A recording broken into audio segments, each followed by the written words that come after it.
This Bill Barr holdover, named John Durham, has been working away, but with very few results. And I'm talking about this, I have it right here, actually, because we're going to get to this tonight. He just released this lengthy final report. It runs about 300 pages, and it's a dud. It does not uncover much of what Barr, who appointed this prosecutor, and Trump, who Barr was trying to appease, what they had hoped. Here's how the New York Times succinctly put it, and this dropped just here in the last couple of hours, so this is a brand new account from the Times, which explains this report from from Bill Barr's pick, Mr. Durham. Quote, the 360-page report appeared to show little substantial new information, failed to produce the kind of blockbuster revelations, impugning the Bureau, that's the FBI, which Trump and allies had suggested this prosecutor, Durham, would find. So there it is. Little new information, failed to produce blockbusters, as the Times puts it. And all of this comes after Durham lost not one, but both of the two cases he brought to trial in this probe. So this is one of those times where we have this tonight.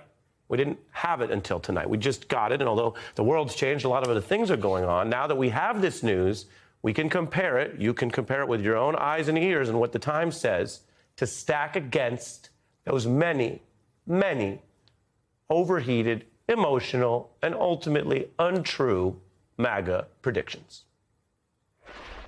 I do think the big report to wait for is going to be the Durham report. The crime was committed on the other side, and we'll find out about that. We have a great attorney general who's looking at it. The Durham team has been working very aggressively to move forward. We may finally be close to learning just how far the Clintons and their allies went in all their efforts to destroy Donald Trump, his campaign, and his presidency.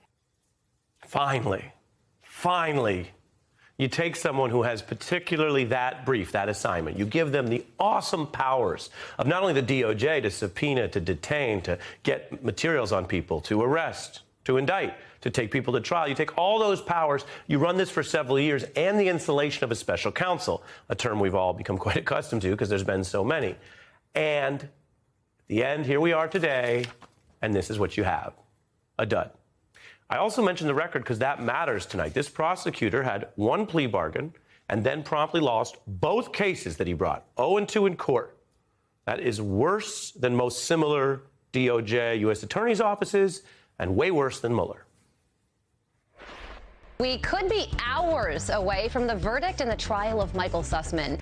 An acquittal could raise doubts about the legal merits of Durham's entire investigation. It was predispositioned to have a not guilty verdict, and here we are once again, another black eye for the justice system. It really had enormous ramifications, and there's more to come. There were major red flags with the jury pool from the very start. Spending millions of taxpayer dollars on an investigation into these false claims, all to score political points, and there's just no accountability, no one being held accountable for this.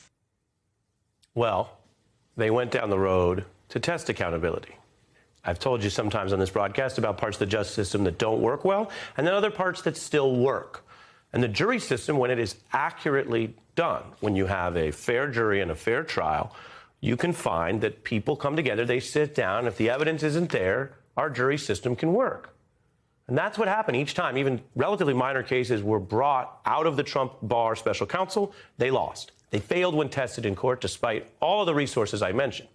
That's what put today's report in this context. And say, indeed, you might say, well, Ari, if the report didn't find anything, why is it the top story? Well, it is the top story that it didn't find anything after all these years, that this prosecutor could not prove these conclusions, as our system requires. Now, this prosecutor can legitimately write a report. We all remember the Mueller report. This is their version of that. In this case, that's fine. But it is another sign of weakness that today the new report is used to basically lodge legal arguments that Durham failed to prove at trial. For example, the report makes this statement out tonight. Quote, the DOJ, the Justice Department, and the FBI failed to uphold the law. Now, think about that for a minute. If you forget the fancy letterhead that it's on and all of the pageantry, it is an assertion about breaking the law. But they only brought two cases, and they lost both of them, and those were cases accusing people of breaking the law. So what Durham couldn't prove in court, he's now writing in this lengthy op-ed. Contrast that, for example, to Mueller, who did have a report that eventually came out, but also when he said people broke the law, he took them to court and he won. Manafort, Stone, Flynn, he got the plea deal on, Papadopoulos, the list goes on. This new report also lobs a kind of inter-office criticism. I got James Carville standing by. I can't wait to hear what he has to say about this. But after all this time, the report concludes that FBI personnel displayed a lack of analytical rigor towards the information they received. Now, let me tell you what that is. That's years later, after all this talk about deep state and crime, someone saying they don't think the person down the hall, because they're talking about other people within the federal government, had the right analytical, mental, intellectual approach. And that's fine. Let me tell you something. I worked very briefly in the federal government, but it is a place with people doing their jobs.